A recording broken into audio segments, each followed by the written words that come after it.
toda la estructura.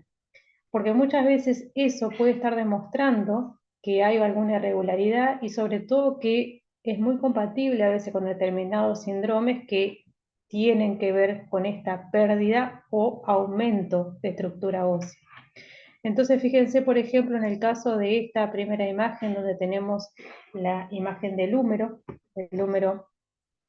derecho en este caso, fíjense que si uno hace esta visualización, lo que tiene que llamar la atención es que la densidad radiológica opaca, que estamos haciendo referencia, no se mantiene en toda la longitud del hueso de la misma manera.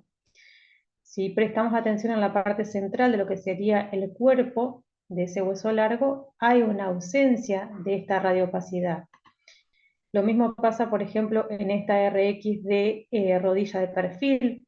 Me llama la atención esta imagen más radiolúcida que está sobre la estructura ósea y que muchas veces eso está asociado a determinadas patologías que generan la falta de hueso o el adelgazamiento del hueso. También puede pasar lo contrario, que así como veo una imagen radiolúcida que me está demostrando la falta de estructura ósea o el adelgazamiento de la estructura ósea, también puede pasar lo contrario, y es que encuentro imágenes más radiopacas, o sea, más blancas sobre la estructura ósea, que muchas veces puede estar relacionado con un aumento de hueso. En definitiva, es como que en las dos primeras está faltando densidad ósea y en la tercera está sobrando densidad ósea. En cualquiera de los tres casos no hay una simetría en toda la densidad radiopaca que debería tener el hueso, y eso me tiene que llamar la atención cuando yo observo el hueso y veo que no hay esta sintonía en todo el recorrido del hueso con la misma densidad. Generalmente esto está asociado a un montón de cosas y sobre todo síndromes donde generan los osteoblastos, por ejemplo, que es cuando tenemos esta presencia tan marcada de estructura ósea tan radiopaca sobre la normalidad. Hay enfermedades como por ejemplo la enfermedad de Piaget, que es una que generalmente ataca los huesos del cráneo sobre todo y genera, cuando uno hace una placa de cráneo, de perfil o de frente, en este caso una de perfil, imágenes redondeadas como estas, radiolúcidas, que tienen que llamar la atención, porque más allá de saber qué enfermedad o qué antecedentes tiene el paciente, sabemos que esta estructura ósea en un cráneo no corresponde a la anatomía normal de un paciente. Fíjense en el caso de esta muñeca, pasa lo mismo, esta imagen tiene que llamar la atención, porque no está respetando, digamos, toda esa simetría en cuanto al resto de la densidad de la estructura ósea. Por eso es importante evaluar en este punto si hay algún tipo de alteración con respecto a la densidad radiológica del hueso en sí. Otra de las cuestiones que es importante es aprender a evaluar las corticales de los huesos. Si bien la superficie de un hueso no es totalmente lisa, tiene irregularidades propias, pero a veces hay exageraciones de esas irregularidades. Por eso es importante evaluar, como siempre decimos, desde la periferia hacia, o sea, desde la parte externa hacia la parte interna. Y desde la parte externa ya tenemos que evaluar todo lo que hace a las partes blandas que rodean a la articulación o al hueso en sí, y también hacer un recorrido por todo lo que es ese borde de estructura ósea. Cuando yo tengo situaciones como por ejemplo esta, que es una RX de calcaño, de perfil, y digo de calcaño porque si lo considero como placa de perfil de pie, me está faltando más de la mitad del pie, por eso es un perfil de calcaño, me tiene que llamar la atención que cuando yo hago el recorrido por toda la periferia, fíjense que en la parte inferior encuentro, ¿sí?, una prolongación de esa estructura ósea que generalmente tiene una forma puntiaguda y qué es lo que al paciente le genera lo que conoce como ese famoso pinchazo cuando camina en el talón, y es compatible con lo que normalmente conocemos como un espolón calcáneo.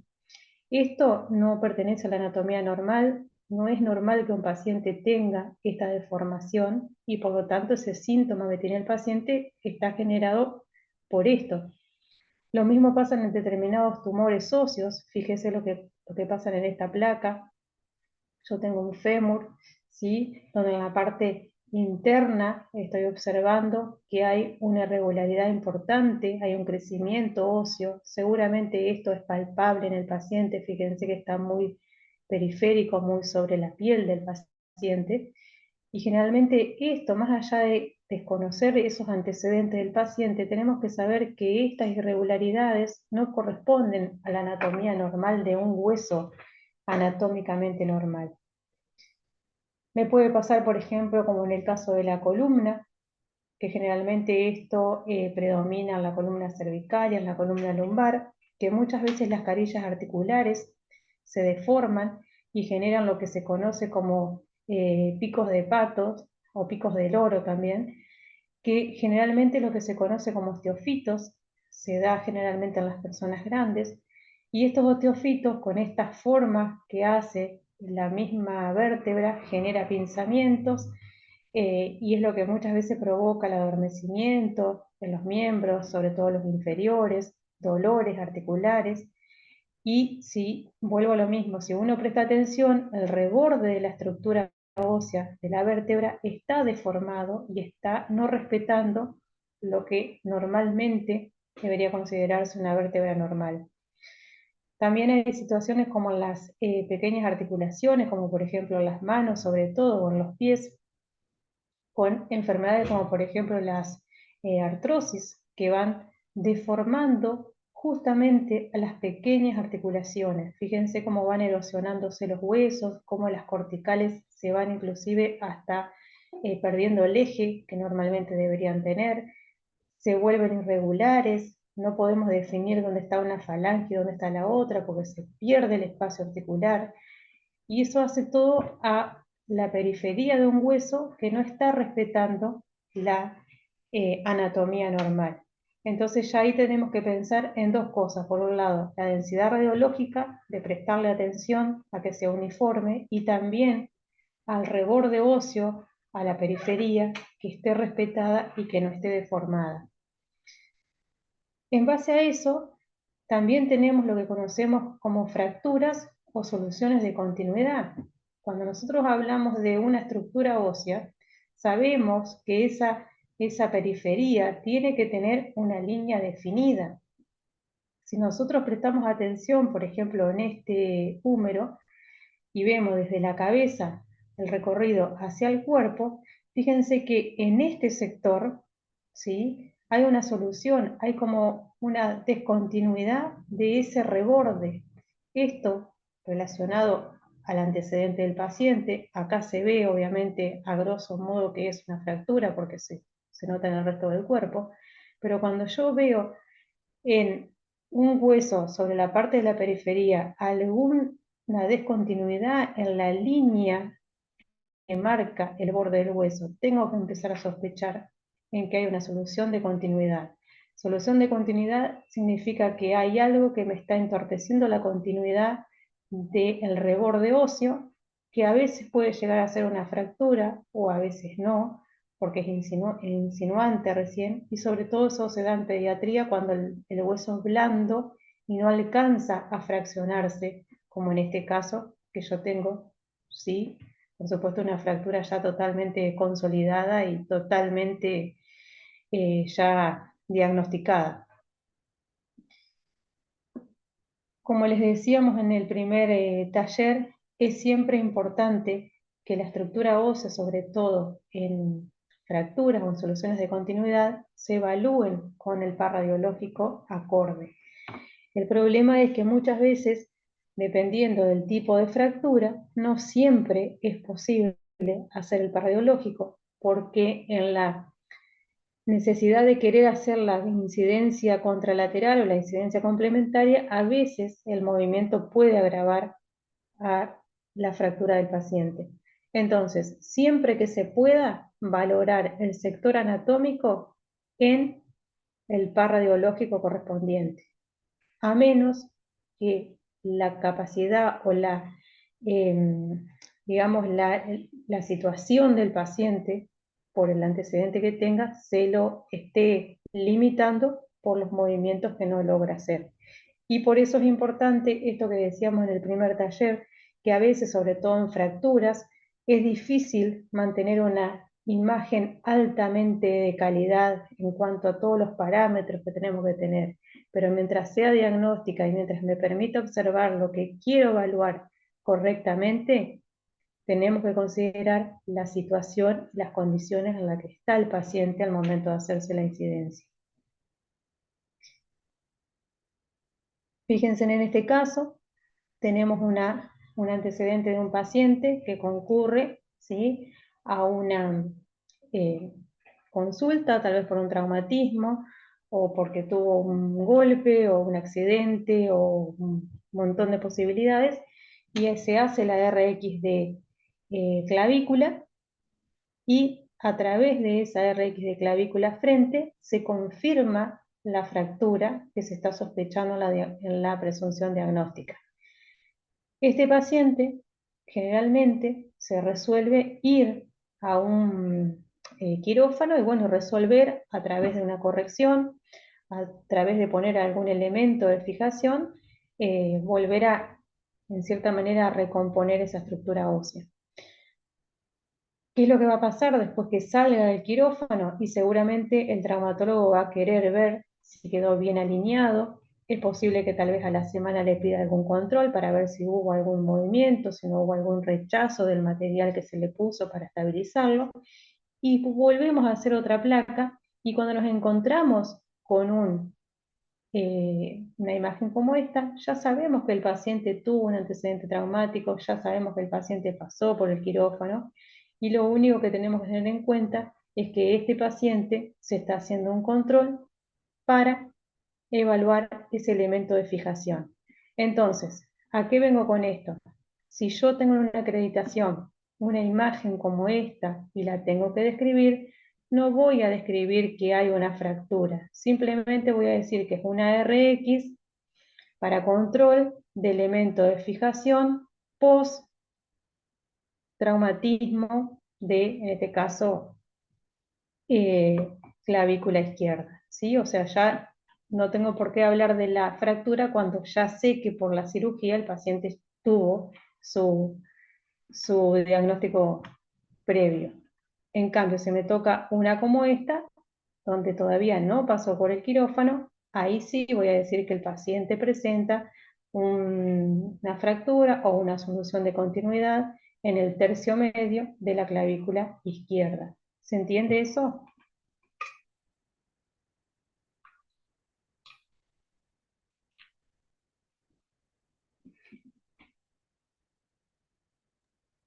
Sí, profe.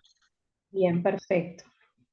Como les decía hoy, con respecto a pediatría, pediatría tiene una laxitud en todo lo que es la estructura ósea, es blanda, entonces muchas veces no llega a demostrar la fractura propiamente dicha, no hay desplazamiento, no hay ningún tipo de fragmento.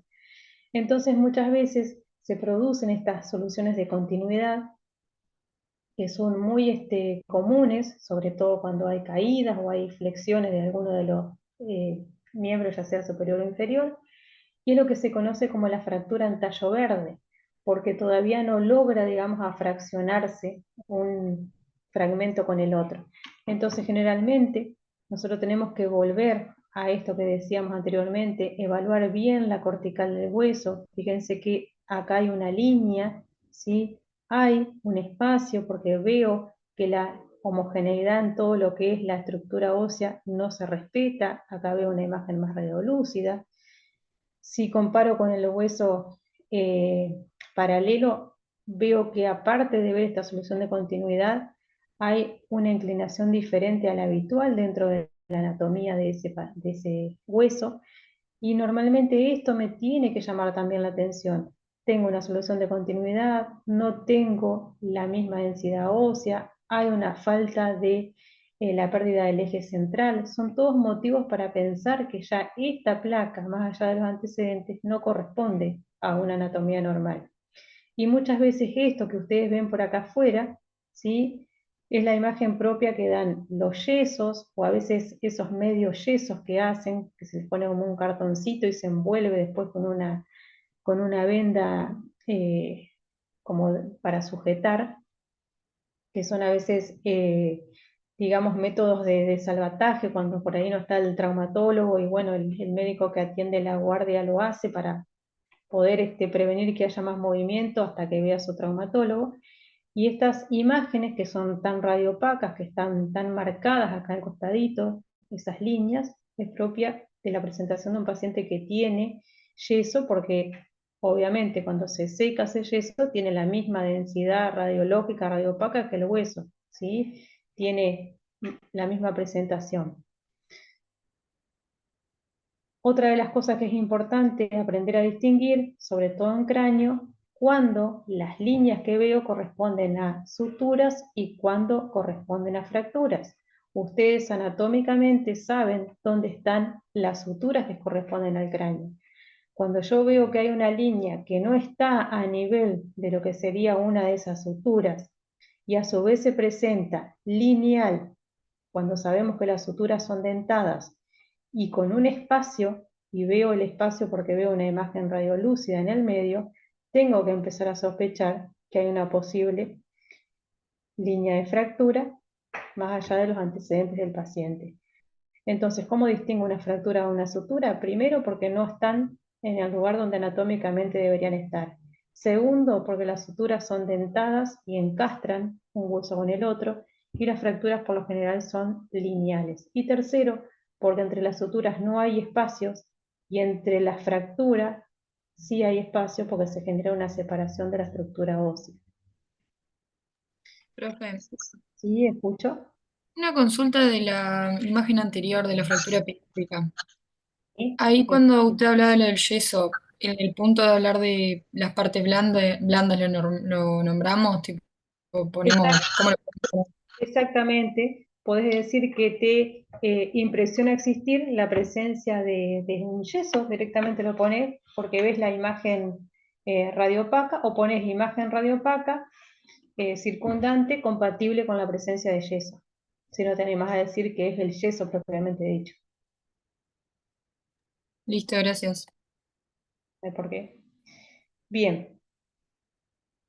Otra cosa que es importante, esto que hablábamos con respecto a los ejes, que a veces los ejes pueden estar invertidos y a veces pueden ser hacia afuera o hacia adentro, como en el caso de las rodillas, cuando digo en varo y en valgo.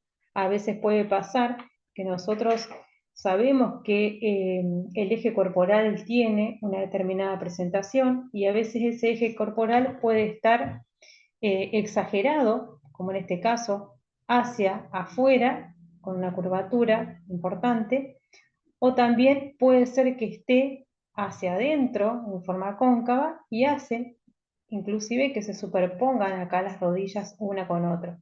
En ambos casos, generalmente son en pacientes pediátricos, uno lo ve a esto cuando el paciente ya está parado sin ni siquiera la necesidad de hacer la placa. Pero eso tiene que llamar la atención y tiene que ser motivo, sobre todo para los que algún día hagan pediatría, de que hay que hacer un control, porque esto no se va a revertir si no es a través de algún tipo de método que ayude a revertir esa situación. Para este tipo de placas, y esto tiene que ver mucho con lo que hablábamos al principio en el otro taller con respecto a la posición del paciente, es importante que las imágenes siempre se pidan en posición de pie. ¿Por qué? Porque cuando uno quiere evaluar actitud de un hueso, que sería cómo ese paciente se para sobre su eje corporal, lo ideal siempre es que se haga de pie y descalzo. O sea, de pie para evaluar la actitud y descalzo para que no tenga ningún tipo de altura o elevación que le permita corregir en cierta manera artificialmente esa actitud que estoy queriendo evaluar. Lo vamos a ver también en las columnas, cuando yo quiero evaluar una escoliosis para ver si hay algún tipo de curvatura. Siempre es indispensable que las placas se pidan en posición de pie, que el paciente esté parado sobre su eje corporal para ver cómo habitualmente se presenta. Porque al estar acostado, uno indirectamente lo acomoda y la placa va a salir perfecta porque la está enderezando, digamos, al momento de hacer la placa. Con respecto a pediatría también, que es interesante y que a veces puede pasar, que en determinada edad, lo habíamos visto en el primer taller, se pide, ¿sí?, una RX de caderas, que normalmente sirve para descartar o confirmar displasias de cadera, sobre todo cuando ya en el antecedente del parto ya uno empieza a pensar que puede existir una displasia de cadera. Entonces, ¿para qué sirve la RX de cadera? Porque se trazan ángulos, ¿sí?, y esos ángulos van determinando la alineación de los huesos que forman parte de la pelvis y la articulación de la cadera, y a su vez también van trazando estos ángulos, ¿sí?, que son los ángulos de los acetábulos, para ver si son simétricos tanto en el lado derecho como en el lado izquierdo. Hay un determinado grado que tienen que tener uno con respecto al otro, que no vamos a entrar ahora en ese detalle. Pero básicamente estas líneas, ¿sí?, que tienen un nombre que en este momento no las recuerdo, generan, digamos, la medición de que todos los componentes óseos de esa estructura ósea de lo que va a ser la pelvis más adelante estén en el cuadrante correspondiente, ¿sí? Entonces, fíjense, si uno se centra en esta imagen y después compara con esta, tiene que llamar la atención que en este caso lo que va a ser la cabeza femoral del lado izquierdo está totalmente elevada, está totalmente por encima del cuadrante que debería estar, si la comparamos con la contralateral, e inclusive porque tenemos que considerar de que tendría que estar articulando futuramente con ese acetábulo. Fíjense cómo esto ya es motivo para pensar de que el paciente puede estar teniendo una posible displasia de cadera si no se trata en su momento. Entonces volvemos a lo mismo, el eje corporal tiene que estar siempre respetado, tiene que tener siempre esta alineación en toda la estructura ósea. Cuando algo no está fuera de esa alineación, tiene que llamar la atención porque no es normal que no esté esa estructura en el lugar que corresponde. Muchas veces pasa en la columna, sobre todo en la columna lumbar, que alguna de las vértebras, como por ejemplo en este caso, la L5, si uno compara la carilla anterior, ¿sí?, de las vértebras que están por encima, fíjense que todas vienen siguiendo una misma línea, y esta misma línea tiene que coincidir con la carilla anterior también del sacro. Si uno traza una línea entre la carilla anterior del sacro con la cuarta dorsal, con la cuarta lumbar, fíjense que la quinta está desplazada hacia adelante, ¿sí? Normalmente esto es propio de las espondilolistesis, cuando hay un desplazamiento de alguna de las vértebras hacia la parte anterior. Por eso es importante seguir siempre esas líneas y ver que coincidan, y cuando algo está no respetando esa alineación, es posible que en este caso tengamos, como hacíamos referencia recién, una espondilolistesis. En las RX oblicuas, que ahora no vamos a entrar demasiado, que se piden siempre comparativos, ¿por qué se pide una RX oblicua de columna? Generalmente para ver los agujeros de conjunción. La única manera de evaluar los agujeros de conjunción en columna es siempre a través de la posición oblicua, y tiene que ser siempre comparativa, oblicua derecha y oblicua izquierda.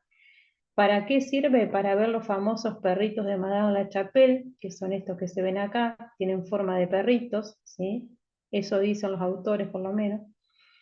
Y a veces, cuando hay algún tipo de espondilolistesis, que cuando se corta, digamos, alguna de las partes por alguna fractura, genera, digamos, como un degollamiento, en cierta manera, de ese perrito, y por eso es tan importante poder evaluar los agujeros de conjunción. Recuerden que a través de esos agujeros salen todas las fibras nerviosas que irrigan todos los miembros, ya sea superiores o inferiores.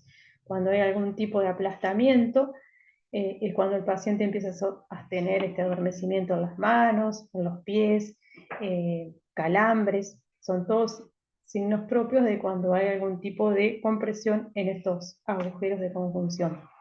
Como les decía, no vamos a entrar en detalle, pero recuerden siempre, si van a solicitar RX oblicuas siempre tienen que ser comparativas, derecha e izquierda, y recuerden que son la incidencia ideal para evaluar los agujeros de conjunción, sobre todo cuando tienen un paciente con calambre, con pérdida de estabilidad, con adormecimiento de las manos o de los pies también. Bien, y como hablábamos al principio hoy de las actitudes, ¿sí? Una actitud muy común de evaluarse es la actitud de la columna, sobre todo de la columna. Esperen que se me fue la imagen, no sé si ustedes la están viendo, pero yo no. Ahí.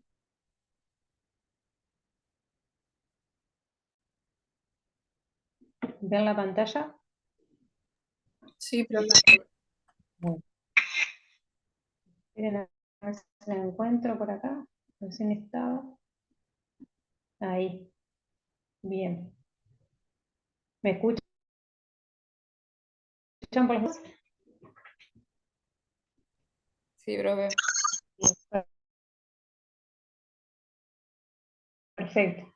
Bueno, como les decía, en cuanto a las actitudes de la columna, es siempre importante, en el caso, por ejemplo, de la primera imagen, tenemos que saber que la columna tiene sus curvaturas, obviamente fisiológicas normales, pero en este caso, cuando las actitudes están demasiado exageradas, como en este caso, que fíjense que hay demasiada angulación, esto es propio de la presentación de pacientes que han perdido su eje corporal a través de una patología muy común, que es la escoliosis.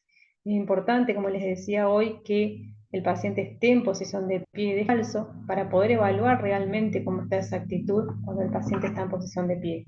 Y siempre es importante que se vean las crestas, ¿sí? Para poder, en cierta manera, saber si la actitud escoliótica de la columna corresponde porque hay una anomalía a nivel de la columna o porque se da porque hay un miembro inferior más corto que el otro. Si uno presta atención y trazamos una línea acá sobre ambas crestas ilíacas, están a la misma altura. El hecho de que estén a la misma altura ya me confirma que las piernas tienen la misma longitud. Por lo tanto, de esa manera, asiento a que la actitud escoliótica está dada por una acentuación de las curvaturas en la columna. Puede pasar en columna cervical, y esto es muy común, y es lo que causa mareos, vómitos y un montón de cosas. Cuando la actitud de la columna cervical, fisiológica normal, que sabemos que tiene una curvatura propia, se vuelve rectificada, ¿sí? Y esto genera que el paciente muchas veces tenga mareo, tenga vómitos, tenga un montón de sensaciones bastante diversas, y generalmente ver una columna cervical tan recta, por eso hablamos de rectificación, no es normal, porque no está respetando la curvatura fisiológica normal que debería tener la lordosis de la columna cervical. Lo mismo pasa en una columna dorsal. Sabemos que tiene una cifosis propiamente dicha la columna dorsal, pero cuando está tan acentuada como en este caso, fíjense la forma que tienen las normalmente presentada esta curvatura, está demasiado exagerada, ¿sí? Fíjense que ya sea por exageración o por rectificación, la columna no está respetando en ninguno de los dos casos, o en ninguno de los tres, la curvatura fisiológica normal que debería tener. Cuando les comentaba hoy la importancia de que se vean las crestas, ¿sí?, ilíacas a la misma altura, fíjense que a veces puede pasar que veo las crestas ilíacas a diferente altura. Y esto automáticamente, si el paciente está en posición de pie y descalzo, me confirma de que ese paciente tiene un miembro inferior, en este caso izquierdo, más corto que el miembro inferior derecho. Entonces, a veces eso también puede ser producto de que la columna esté torcida. Por eso es tan importante de que se vean siempre las crestas ilíacas al momento de hacer una placa de columna para escoliosis. ¿Cómo se hace para saber muchas veces qué longitud tienen las piernas o los miembros inferiores de un paciente en forma comparativa? se hace lo que se conoce como un espinograma o un escanograma, donde evaluamos la pierna, ¿sí?, en toda su longitud. Se hace con un equipo especial, o a veces se puede hacer en forma de fracción, donde solamente se toman las articulaciones de la cadera, la rodilla y el tobillo, y de esa manera se va midiendo después. Por eso ven un par de líneas acá que forman parte de las reglas que hacen a la medición, para ver en qué trayecto de la pierna, en cuál de los tres trayectos de la pierna, ya sea cadera, rodilla o tobillo, es más corta un miembro con respecto al otro. Entonces, como para ir resumiendo, hay tres cosas que son importantes cuando uno lee la estructura ósea. Primero, evaluar la densidad radiológica. Cuando uno tiene que evaluar estructura ósea, la densidad que predomina es la densidad radiopaca. Por lo tanto, tenemos que ver que esa densidad radiopaca es uniforme en toda la superficie de la estructura ósea. Segundo, valoremos todo lo que es la periferia, todo el reborde de esa estructura ósea, que esté bien delimitada, que no haya soluciones de continuidad, que no haya irregularidades como en el caso que veíamos hoy del espuelón o de algún tipo de quiste que a veces se genera, o tumores también óseos, ¿sí?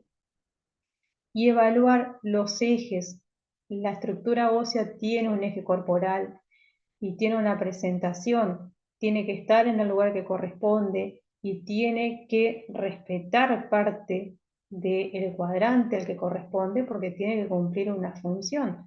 Entonces, ver a la columna centrada, ver a la estructura ósea en una misma línea, también tiene que ser motivo para que cuando no veo a esa estructura en la línea que corresponde, me tiene que llamar la atención de que puede estar generando alguna sintomatología en el paciente. Y con respecto a las fracturas, tengan en cuenta que la fractura tiene determinados momentos. Cuando yo pido la placa para confirmar o descartar, y que tengo acceso a confirmarla en este caso, y después el control que hago postquirúrgico cuando pongo un elemento de fijación. Como les decía al principio en el taller anterior, no importa hablar de clavos, hablar de planchuelas, hablar de tornillos, no vamos a hablar de eso porque es demasiado amplio la cantidad de variedad de elementos de fijación que hay. Simplemente vamos a decir elementos de fijación, y cuando tengo una incidencia donde encuentro un elemento de fijación, ya tengo que saber que el paciente tiene una fractura confirmada y que lo único que se le está pidiendo es una placa de control para ver realmente si ese elemento está cumpliendo la función que corresponde. Bueno, chicos, no sé si tienen alguna duda, creo que nos quedan 2 minutitos.